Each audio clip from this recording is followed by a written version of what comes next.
नंदराम जाटव, इनका सवाल है कि आज के भारत में आर्टिकल 15 ये जो मूवी बनी उसके बारे में आपका क्या मत है।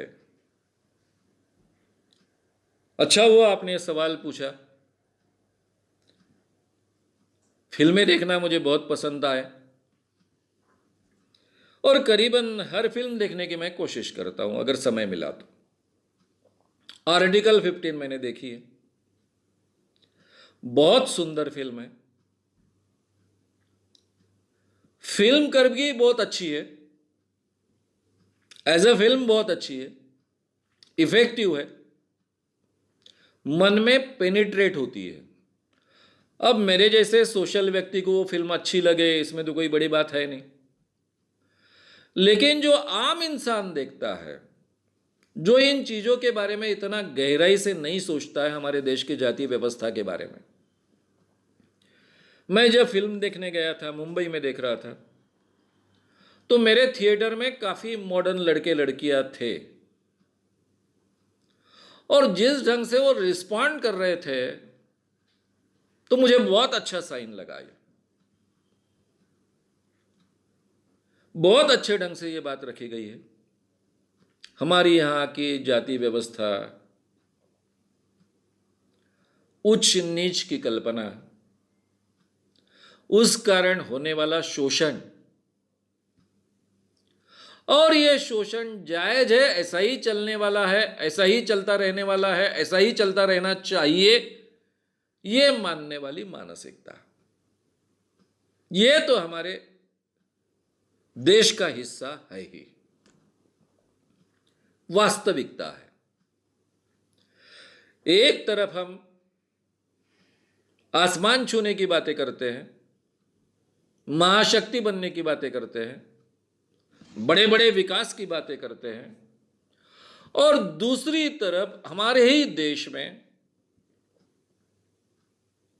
केवल कुछ लोग निम्न जाति में जन्म लिए इसलिए उनको इंसान से भी नहीं, जानवर से भी बदतर जीवन जीने के लिए मजबूर करते हैं।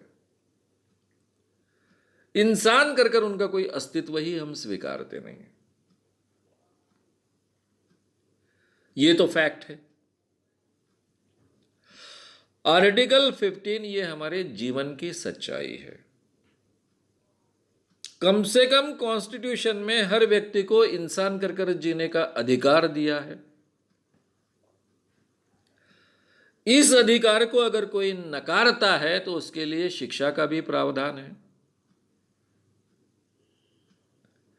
या फिर इसके विपरीत अगर कोई बोलता है, काम करता है, तो उसके लिए शिक्षा का प्रावधान है, खास कानून है उसके लिए, एट्रोसिटी एक्ट। मैंने जब हिंद स्वराज गांधी का रखा तब एक प्रोग्राम में हमारी जो कॉन्स्टिट्यूशन की प्रस्तावना है वो मैंने आपके सामने रखी थी।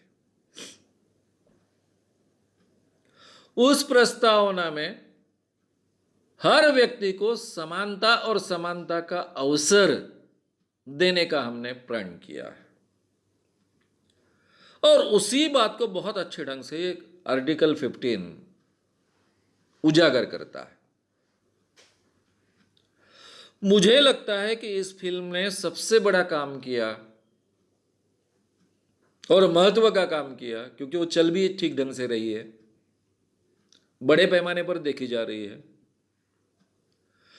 खास कर जो सवर्ण जाति में जन्म लिए, और हमारे देश की ऐसी विचित्र अवस्था है कि जो शेड्यूल कास्ट में नहीं है वो सब अपने आप को ऊंचे जाति का समझता है। शेड्यूल ट्राइब के भी लोग अपने को ज्यादा ऊंचे जाति के समझते हैं। तो जो भी अपने को ऊंचे जाति का समझता है उसमें एहसास निर्माण होता है कि इस ढंग से सोचना कुछ जातियों के बारे में बहुत ही गैर जिम्मेदाराना है और इंसानियत के खिलाफ है। यह सबसे बड़ा अच्छा इंपैक्ट ये फिल्म देती है। और मुझे वो बहुत महत्व की बात लगी। यानी ये केवल बलात्कार की केस तक सीमित नहीं रही थी। बलात्कार हुआ, वो सॉल्व करने का प्रयास हुआ, कोई एक हीरो उभर कर आया, यहां तक ये बात सीमित नहीं है। ये आम इंसान में जो भेदभाव की मानसिकता अगर बची है तो उसको स्पर्श करने वाली और उसके बारे में विचार करने के लिए प्रवृत्त करने वाली फिल्म बनी है। इस फिल्म की यह सबसे बड़ी विशेषता है।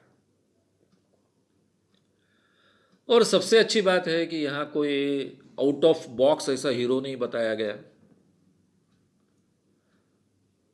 दबंग नहीं बताया गया।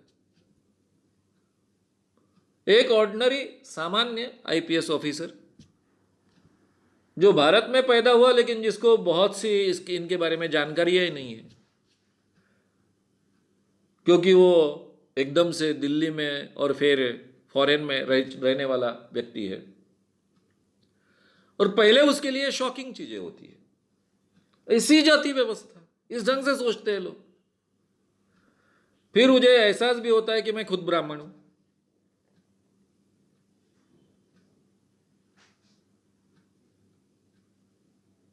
और ये सब वास्तविकता बताने के बावजूद इंसान कर कर कैसा इंसान सोच सकता है और सोचना चाहिए। एक सामान्य इंसान के तौर पर ये हीरो यहां बताया गया। और एक डायलॉग भी है, बहुत सुंदर डायलॉग है। वो अपने पत्नी से जब बात करता है एसएमएस के जरिए, तब वो कहता है कि तुम्हें एक ऐसा बड़ा हीरो चाहिए।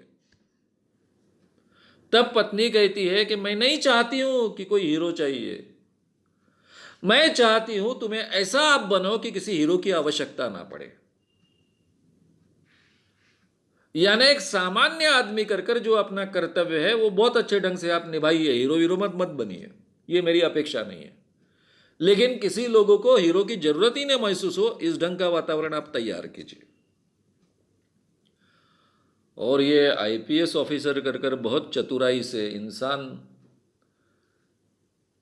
इस रिश्ते से उसका जो कर्तव्य है, और आईपीएस ऑफिसर इस रिश्ते से उसका जो कर्तव्य है बहुत अच्छे ढंग से निभाता है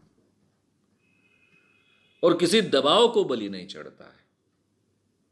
ये उसकी खासियत है। यानी ये फिल्म का आउटकम जो है वो एकदम से फील गुड वाला भी नहीं है और एकदम से निराशाजनक भी नहीं है। होप के लिए काफी गुंजाइश है, लेकिन कुछ निराशाजनक पहलू भी है। जैसे कि एक्टिविस्ट, एक दलित एक्टिविस्ट मारा जाता है, पुलिस अपने तरीके से उसको मार डालती है, ये भी वहां उसमें बताया गया है।